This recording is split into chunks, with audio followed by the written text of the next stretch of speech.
எதின் அடிப்படையில? அவர் நம்மை அடிக்கிறதும் எதின் அடிப்படையில? அவர் நமக்கு வாசலை திறக்கிறது எதின் அடிப்படையில? அவர் நமக்கு வாசலை அடைக்கிறது. ஆண்டவர் இப்படி எல்லாம் லவ் பண்ணுவீங்களா ஆண்டவர்? ஹalleluya. நம்ம எப்படி நினைக்கிறோம்னா ஆண்டவர் என்கிட்ட பேசிட்டாருன்னா ஆண்டவர் என்ன நேசிக்கிறார். ஹalleluya. ஆமென். அதாவது அன்பு மிகுதியாகும் போது அதை அவர் எப்படியாவது வெளிப்படுத்துவார். அதில் ஒரு காரியம் தான் செப்பனியாவில் சொல்லப்பட்டிருக்கிறது. அவர் அன்பின் நிமித்தம் பேசாம இருப்பாராம். சைலண்டா இருக்கிறார் தெரியுமா? அன்பின் நிமித்தம். இயேசு கிறிஸ்து ஞானஸ்நானம் பெற்று கரையேறினது அன்பு தாங்க முடியாம பொங்கி பேசுறார். இவர் என்னுடைய நேசகுமாரன், இவரில் பிரியமா இருக்கிறேன். அன்பு மிகுதியாகும் போது எப்படி எல்லாம் வார்த்தைகள் வரும்னே தெரியாது. சிலர் அன்பு ஓவராகி கவிதை எல்லாம் சொல்லுவாங்க, கேட்க சகிக்காது. சிலருக்கு அன்பு ஓவராகி பாட்டு வரும். சிலருக்கு அன்பு, அந்த அன்பு மிகுதியில என்னெல்லாமோ நமக்கு பேச தோணும், என்னெல்லாமோ செய்ய தோணும். அப்படிதான் இயேசு கிறிஸ்து பிதாவுக்கு சமமா இருக்கிறதை கொள்ளையாடின பொருளா எண்ணாமல் கீழே இறங்கி வந்து பிதாவுக்கு பிரியமானது அப்படி செஞ்சுட்டே இருக்கிறார் பாருங்க. பிதாவால தாங்க முடியல. அவர் அங்கிருந்து இவர் என்னுடைய நேசகுமாரன், இவரில் நான் பிரியமா இருக்கிறேன் அப்படின்னு ஒரு சத்தம் வரும் பாருங்க. அதுக்கப்புறம் உள்ள வசனத்தை கவனிச்சீங்கன்னா, அப்பொழுது இயேசு பிசாசினாலே சோதிக்கப்படுவதற்கு ஆவியானவராலே வனாந்திரத்துக்கு கொண்டு போகப்பட்டார். அவன் வனாந்திரத்துக்கு கொண்டு போறது எதின் அடிப்படையில? ஆமென். ஹalleluya. அதனால தான் பாடுவோம், அனுமதித்ததெல்லாம் நடத்திடும் பாதைகளோ அதினதின் காலத்தில் எனக்கான யாவும் செய்து முடிப்பேன். எஸ் லார்ட், எனக்கான யாவும் செய்து முடி. ஆமென். அவர் அன்பின் அவர் என்ன பண்ணாலும் அப்ப நீ இந்த ஒரு தெளிவு மட்டும் நம்ம மனசுல இருந்துட்டு வைங்களேன். ஆமென். நம்ம தேவனை விட்டு விலகிறதுக்கு மனசே வராது. ஆண்டவர் அதனாலதான் இந்த தெளிவு பவுலுக்குள்ள இருந்ததுனாலதான் அவர் சொல்றார், அன்றியும் அவருடைய தீர்மானத்தின்படி அழைக்கப்பட்டவர்களாய் தேவனிடத்தில் அன்பு கூறுகிறவர்களுக்கு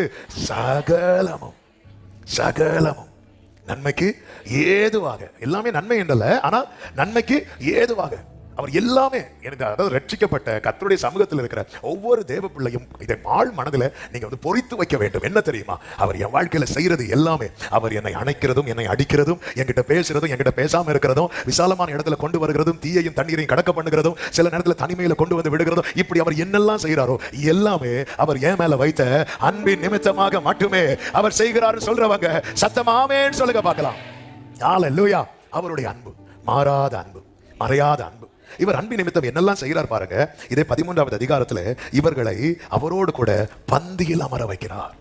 ஆமென். இந்த வார்த்தை மத்தேயு, மார்க்கு, லூக்கா சுவிசேஷத்தில் அழகா இருக்கும். மத்தேயு 26:20 சொல்லப்பட்டிருக்கிறது, சாயங்காலம் ஆனபோது 12 அந்த 12 பேரோடு கூட அவர் பந்தி இருந்தார். கூட கொஞ்சம் யோசித்து பாருங்க. அவருக்கு முன்னாடி நிக்கிறதுக்கே நாம எல்லாம் தகுதி இல்லாதவங்க. ஆனா கர்த்தர் எங்க நம்மளை உட்கார வச்சிருக்கிறார் தெரியுமா? அவரோடு கூட, உன்னதங்களில் அவரோடு கூட நம்மை உட்கார, அதாவது நம்மளை யார் அவங்க கூட உட்கார வைப்பாங்க? கொஞ்சம் யோசித்து பாருங்க. எத்தனை பேர் நம்மளை அவங்க கூட உட்கார வைப்பாங்க? ஹalleluya. சிலர் நம்ம இருக்கிறத பார்த்தே 2 சேர் தள்ளி போயிருப்பாங்க. ஐயோ இவங்க பக்கத்துலயா வேண்டாம், இவர் வேற அப்பப்ப கை கொடுக்க சொல்லுவாரு, நமக்கு இந்த கை செட் ஆகாது, அதனால நமக்கு தன் கையே உதவி நாடி எங்கேயாவது தள்ளி உட்கார்ந்து இருப்பாங்க. சரி, நம்மை தேவன் எங்க உட்கார வைத்திருக்கிறார்? இன்னைக்கு நான் ஆனாலும் சரி, நீங்க ஆனாலும் சரி, இன்னைக்கு அவர் சமூகத்தில் இருக்கிறீங்கன்னா இது எது நிமித்தம் மட்டும் தெரியுமா? அன்பு நிமித்தம் நம்மை அமர வைத்திருக்கிறார். அவர் நம்ம மேல வச்ச அன்பு, என் மேல என்ன கேட்டா சொல்லுவேன், நான் ஒரு போதகருடைய பையன் ஆனதுனாலயோ, நான் ஊழியத்துக்கு வந்ததுனாலயோ, நான் ஒயிட் அண்ட் ஒயிட் போட்டதுனாலயோ அல்ல. அவர் என் மேல வைத்த அன்பு என்னை அவர் சமூகத்திலே அமர வைத்திருக்கிறது. என்னை அவர் சமூகத்தில் இன்னைக்கு நீங்க எல்லாம் இங்க வந்து உட்கார்ந்து இருக்க காரணம் என்ன? வசதி இருக்கிறதுனாலயா? சர்ச்சில் மெம்பர் ஆனதுனாலயா? அல்லது தலைமுறையா கிறிஸ்தவர்களா இருக்கிறதுனாலயா? ஒண்ணும் கிடையாது. அவருடைய நேசம் இன்னைக்கு நம்மை அவர் சமூகத்தில் கொண்டு வந்து உட்கார வைத்திருக்கிறது. இதற்கு நாம் எவ்விதத்திலும் பாத்திரமான்களே அல்ல. யோசேப்பை தேடி சகோதரர்கள் வருகிறார்கள். சகோதரர்களுக்கு இது யோசேப்பு என்று தெரியவில்லை. யோசேப்பு என்ன பண்றார்? சிமியோனை பிடித்து கட்டி வைக்கிறார். கட்டி வைத்து எல்லாரையும் அனுப்பி, நீங்க போங்க, இன்னொரு சகோதரன் இருக்கான்னு சொன்னீங்கல்ல, அவனை போய் கூட்டிட்டு வாங்க அப்படி சொல்லி அனுப்பி விடுறாங்க. அவங்க போறாங்க. போயிட்டு வரும்போது யாரை கூட்டிட்டு வராங்க தெரியுமா? யாரை கூட்டிட்டு வராங்க? பென்யமீனை கூட்டிட்டு வராங்க. பென்யமீனை அழைத்து கொண்டு வரும்போது ஆதியாகமம் 43வது அதிகாரம் அதனுடைய 30வது வசனத்தில் எப்படி சொல்லப்பட்டிருக்கிறது? யோசேப்பின் நிமித்தம் உள்ளம் தன் சகோதரர், யோசேப்பின் உள்ளம் தன் சகோதரர்